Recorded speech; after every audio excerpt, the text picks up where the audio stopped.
Hi friends, मेरा नाम है प्रतिभा और आप सबका स्वागत है फ्रैट्स किचन में। आज हम बनाएंगे मिंट राइस, पुदीने वाले चावल। दोस्तों, फ्रेश पुदीना से बना रही हूँ मैं। और दोस्तों, ये बहुत ही सिंपल डिश है, बहुत जल्दी बन जाती है।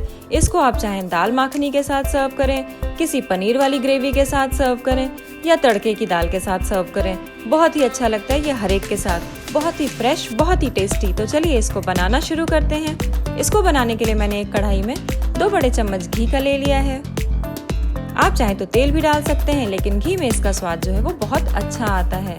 घी मेल्ट हो गया है दोस्तों। यहाँ पर मैं 2 अनियन डाल रही हूँ, जिसको मैंने लंबा स्लाइस कर लिया है। मीडियम साइज के 2 अनियन थे। इसको अब हम भून लेंगे। लगभग 2 मिनट के लिए भूनेंगे इसको मीडियम हीट पे, जब तक हमारे अनियन जो हैं वो बिल्कुल अच्छे गोल्डन ना हो जाएं। दोस्तों, इस राइस को बनाने में सबसे लंबा स्टेप यही है। जो 2 मिनट हमें अनियन भूनने में लगते हैं ना, वही सबसे लंबा स्टेप है। लगभग 2 मिनट आपको आराम से लग जाएंगे। मीडियम हीट पे इसको भूनना है, बिल्कुल गोल्डन होने तक इसको भूनेंगे। ये देखिए दोस्तों, प्याज हमारी अच्छी गोल्डन हो गई है। बस इतना ही भूनना है इसको। ये बिल्कुल रेडी हो गया है यहाँ पर। अब इसमें हम पुदीने के पत्ते ऐड करेंगे। यहाँ पर मैंने ताज़ा पुदीना लिया है 1 कप जितना। उसको अब हम इसमें ऐड कर लेंगे और ऐड करने के बाद इसको लगभग 20 से 25 सेकंड के लिए भून लेंगे। इतने में हमारा जो पुदीना है वो भी अच्छे से ऑयल में अपना फ्रेग्रेंस छोड़ देगा और एकदम अच्छा कुक हो जाएगा। ये देखिए दोस्तों, पुदीना बिल्कुल अच्छा कुक हो गया है, बिल्कुल अच्छा गल गया है। ये देखिए दोस्तों, अब यहाँ पर मैं 1 कप चावल, जिसको कि मैंने कुक कर लिया था, बासमती राइस था। कुक करने के पहले 1 कप की मेजरमेंट से मैंने चावल लिया था।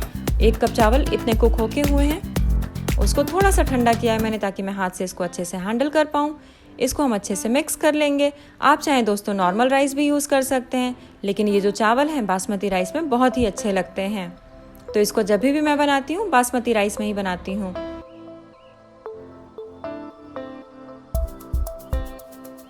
इसको अच्छे से मिक्स करके 1 से 2 मिनट के लिए यहाँ पर हम कुक कर लेंगे।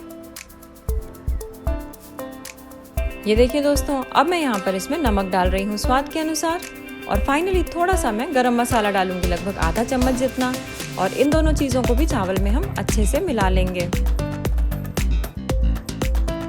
बस हमारे चावल तैयार हो गए हैं।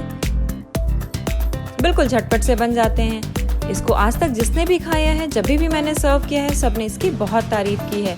तो इसको एक बार ज़रूर ट्राई करें और मुझे बताएं ये रेसिपी आपको कैसी लगी। आई एम श्योर ये रेसिपी आपको बहुत पसंद आएगी। बहुत ही सिंपल, क्विक और टेस्टी डिश है। तो इसको ज़रूर बनाएं और मुझे बताएं ये रेसिपी आपको कैसी लगी। अगर ये वीडियो आपको पसंद आई हो तो लाइक, कमेंट, शेयर और सब्सक्राइब करना बिल्कुल ना भूलें। फिर मिलेंगे एक नई रेसिपी के साथ फ्रैट्स किचन में।